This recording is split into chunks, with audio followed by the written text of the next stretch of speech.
Well, absolutely more tough talk coming from North Korea, the state media of the Kim Jong-un regime, and not only threatening Japan, but yes, saying that Pyongyang should use nuclear weapons to reduce the United States to, quote, ashes and darkness.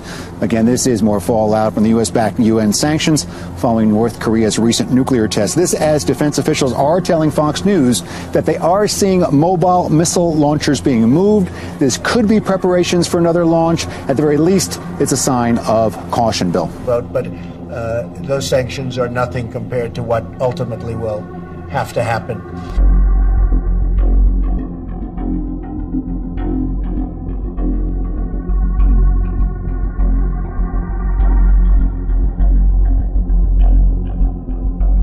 You know, Greg, you got an alarming warning about North Korea's intentions. What did you see? What did you find out? Absolutely, Bill. We got a chance today to talk to one of the finest North Korean analysts around, Seoul-based Andrei Lankov. He told us that North Korea is moving faster on nukes and missiles than anyone expected. And as for U.S. efforts to rein in the regime, listen to our exchange. I don't think, unfortunately, there is any way to stop them now. No way. No way. Use of military force, but it will result to the second Korean War, which is going to be an absolute disaster.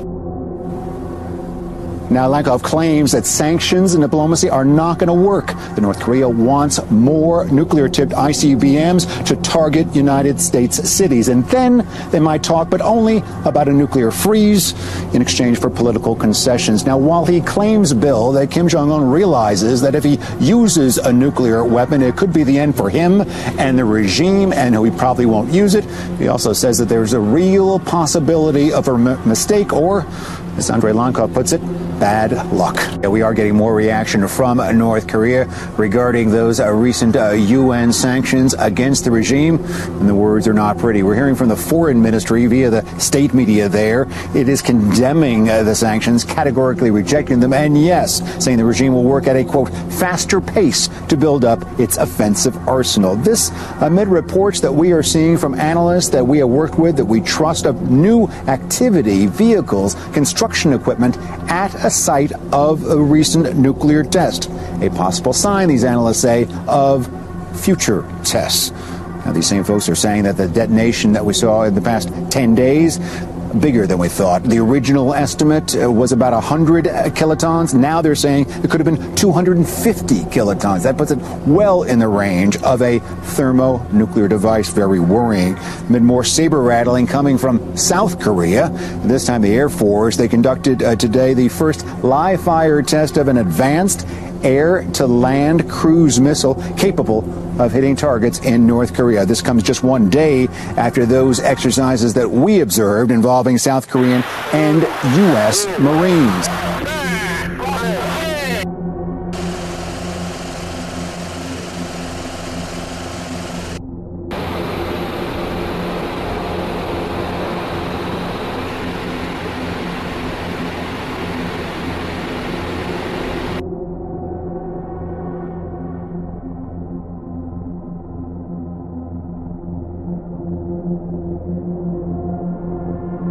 North Korea lashes out at the latest UN sanctions, calling the sanctions unanimously passed by the Security Council vicious.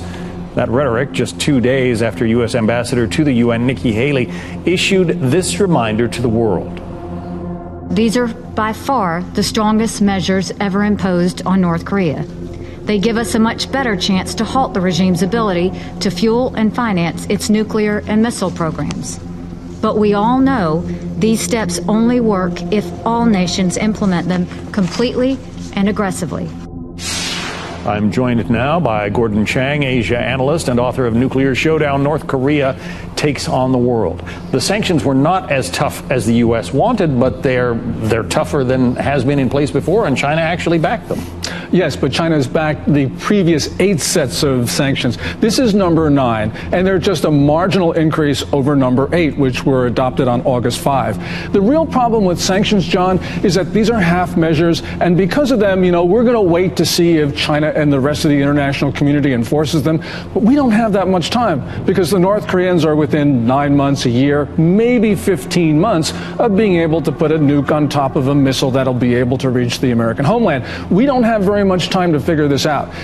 10 years ago, we could deal with half measures in U.S. sanctions, not now. So if these are half measures, what would you propose as full measures that would actually be effective? Well, a couple of things. First of all, we do need a blockade on North Korea to make sure that North Korea doesn't sell missiles to Iran or chemical weapons to Syria. A full blockade? I think that we need to go that route. And indeed, we have the authority to do it. We don't have the authority in those UN sanctions which were adopted on Monday.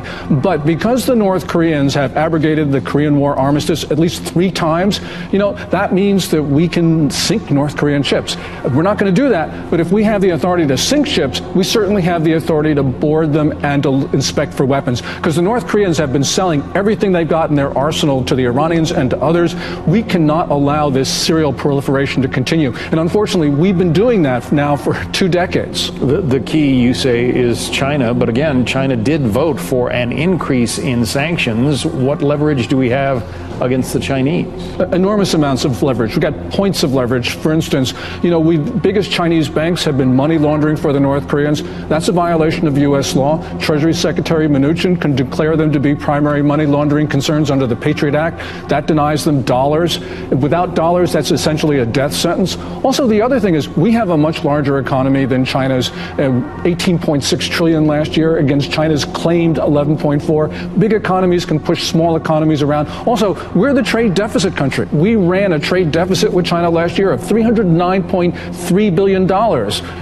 Trade deficit countries don't worry about trade wars. The Chinese can huff and puff, but we hold all the cards. It's because of that money that they're getting from us. Absolutely. Okay. Let's turn our attention to another story. The South Korean government, according to a New York Times report, is forming a so-called decapitation unit. That's an apparent tactic aimed at bringing North Korea to the negotiating table. What do you think of that? Yes, and they're not only doing this, they're also talking about it in public. Really what they're trying to do is get some sort of deterrent against the North Korean leader, Kim Jong-un, to say, look, if you actually do something, we're going to kill you.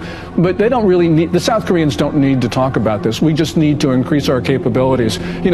You would expect every military to be planning to do this, and so this is nothing new. The South Koreans, I think, are just trying to create some publicity. But there are a lot of other things we really need to do in addition to decapitation squads, and the South Koreans need to spend more on their own defense. We'll get into some of those things in our next discussion. Gordon Chang. Gordon, thank you. We told you earlier in the program about President Trump's reaction to new UN sanctions on North Korea. He's not terribly optimistic. Tonight, senior foreign affairs correspondent Greg Palkot continues his reporting from South Korea on preparations for a worst-case scenario. Modern-day war in Korea. Most analysts say if it happened, it would be ugly. Troops fighting for their lives, casualties in the hundreds of thousands, while the world is trying to head off a conflict with North Korea. A new set of sanctions was approved by the UN Security Council. The United Nations Security Council spoke with one voice again, recognizing the global threat that DPRK, North Korea, constitutes. And these are the most severe sanctions yet laid on North Korea. We'll see what choices the North Koreans make. One early choice, defiance. A Kim Jong-un regime official said North Korea would fight back against the U.S. The DPRK is ready to use any form of ultimate means. The forthcoming measures by DPRK will make the U.S. suffer the greatest pain it's never experienced in its history. As the U.S. and its ally South Korea prepare at least for the military option. This is about as close in feel as you're going to get to war on the Korean Peninsula, at least for now anyway. South Korean and U.S. Marines in a live fire exercise. Machine guns and grenade launchers, tanks and armored vehicles, mortars and artillery. Tightly paced maneuvers through a rugged and secluded firing range in southeastern South Korea. All aimed at a target at the end of the valley. Read that, North Korea. Sure, a lot of people are focused on Peninsula, but for us, it's business as usual. Business as usual. That's some tough business. Mm-hmm. Yeah, the Marine Corps is the nation's 911 force, and we're ready to answer the call. This is one of several exercises during the year the Marines and U.S. military are involved in here. In part, a show of force. In part, a practical lesson in fighting alongside each other. We're just out here exercising to make sure that we can react to any situation, any contingency, and work together with our Korean partners. And if it comes to it, these young Marines, some yet to see action, will know who they can count on. The Marines that we spoke with told us that these exercises are purely defensive in nature, that they don't pay much attention to the offensive words and actions of North Korea. But many U.S. officials do. No doubt a reason why those Marines are out there. Brett. Greg Palcott live in South Korea. Greg, thanks.